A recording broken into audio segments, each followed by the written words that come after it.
Nos encontramos con Alberto Prieto. Él es miembro de la Academia de Historia de Cuba, doctor en Ciencias y profesor de mérito de la Universidad de La Habana. Doctor, bienvenido a las cámaras de la Agencia de Prensa Alternativa. Gracias por compartir este espacio con nosotros. Es un gusto. No es la primera vez que Colombia establece un proceso de paz. ¿Cuál cree usted, doctor, que es la diferencia entre este proceso y los anteriores dados en Colombia? Eso es una realidad, que estos procesos de paz son diferentes de otras experiencias que ha habido en Colombia. Porque para no referirnos a nada del siglo XIX, podríamos decir de la Guerra de los 1000 días, que se le puso fin mediante un acuerdo de paz, que era un acuerdo para cómo gobernar. Y los conservadores, que emergieron victoriosos, tuvieron que conceder a los liberales una proporción en el Congreso para poder dar fin a las hostilidades bélicas. Pero era un acuerdo de cómo gobernar. Lo mismo sucedió tras la violencia en Colombia, tras la muerte de Gaitán, la violencia en Colombia, que se le puso cierto fin a una parte de los contendientes con el llamado Frente Nacional, que era cómo gobernar. Nos alternaremos, liberales y conservadores. Y por lo tanto, como era una alternancia en el poder entre esos dos grupos políticos colombianos, dejaron a otros insurgentes, como los comunistas, fuera del acuerdo de paz, que quedaron en una cesación de hostilidades, armados, pero sin guerrear.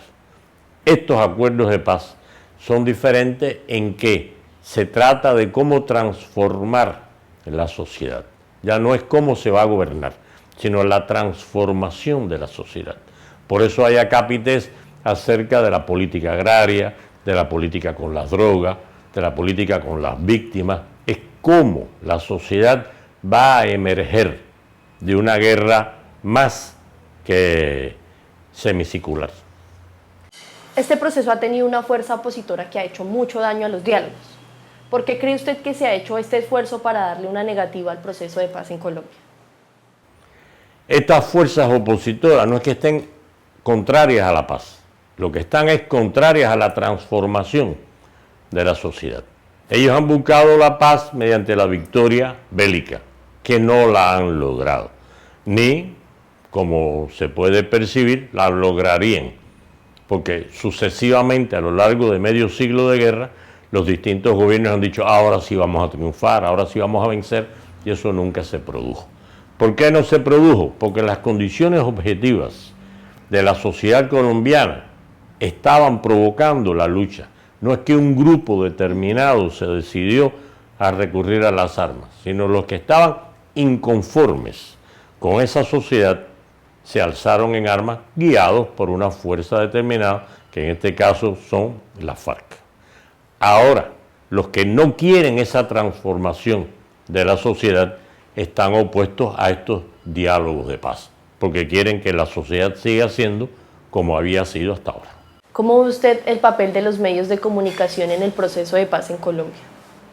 Mire, los medios de comunicación en Colombia y en toda América Latina son fundamentalmente órganos en manos de la oligarquía, de la gente más poderosa, con intereses muy específicos.